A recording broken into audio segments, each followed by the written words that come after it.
પાવાગઢ મંદિર ટ્રસ્ટ દ્વારા જૂના પગથિયા ઉપરથી નેમિનાથની મૂર્તિઓ કાઢી લેવામાં આવતા સમગ્ર જૈન સમાજમાં ભારે રોષ ફેલાવા પામ્યો હતો।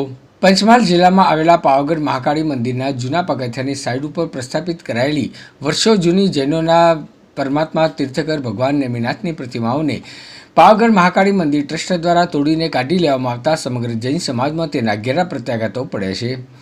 રવિવારે બપોરે આ સમગ્ર ઘટનાની જાણ જૈન સમાજને થતાં સુરતમાં મોટી સંખ્યામાં એકઠા થયેલા જૈન સમુદાયને સંબોધતા જૈનાચાર્યએ પાવાગઢ મંદિર ટ્રસ્ટના ટ્રસ્ટી અશોક પંડ્યા સામે નારાજગી જાહેર કરતા રાત્રિના હાલોરના જૈન સમાજ દ્વારા પાવાગઢ પોલીસ મથકે એકઠા થતા જિલ્લા પોલીસ વડા ઘટના સ્થળે દોડી આવ્યા હતા અને જૈન સમાજના આગેવાનોએ આવેદનપત્ર આપી જિલ્લા એસપી તેમજ જિલ્લા કલેક્ટર સાથે વાત કરતા તેમને પ્રતિમાઓ યથાસ્થાને મૂકી દેવાની ખાતરી આપતા મધ્યરાત્રે મામલો શાંત પડ્યો હતો।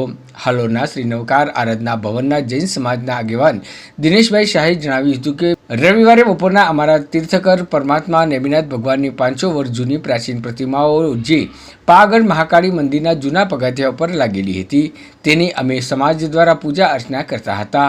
આજે અમારી આસ્થાને આઘાત લાગ્યો છે। અમારા જે પરમાત્માની પ્રતિમાને અમે પૂજતા હતા તેને મંદિર ટ્રસ્ટ દ્વારા અમને કોઈપણ પ્રકારની જાણ કર્યા વગર જ આ બધી પ્રતિમાઓને કાઢીને એક જગ્યાએ મૂકી દેવામાં આવી છે। આ ખૂબ જ અશોભનીય વર્તન કર્યું છે। ટ્રસ્ટ અમને કોઈ પણ જાણ કરી નથી। તો આ ટ્રસ્ટને ખાસ વિનંતી છે કે આ પ્રતિમાઓ અમારા પરમાત્માની છે। અમારા પરમાત્મા પાછા એ જ જગ્યાએ લાગી જાય તે માટે સહકાર આપી કલેક્ટર સાહેબને જાણ કરતા તેમને 2 દિવસની અંદર પ્રતિમાઓ પાછી લાગી જશે તેવું આશ્વાસન જૈન સમાજને આપ્યું હતું।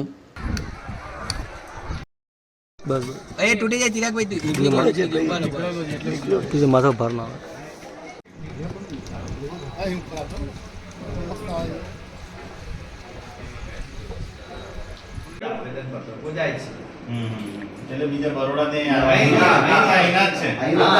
ના બધા સભ્યો અમે આવેદનપત્ર આપવા માટે આવ્યા છીએ કારણ કે આજે બપોરે અમારા તીર્થંકર પરમાત્મા નેમિનાથ ભગવાનની જે પ્રતિમાઓ અને ખૂબ જ જૂની અને પ્રાચીન 500 થી 700 વર્ષ જૂની પ્રતિમાઓ જે જૂના પગથિયા ઉપર લાગેલી હતી એની અમે પૂજા અને અર્ચના કરતા હતા।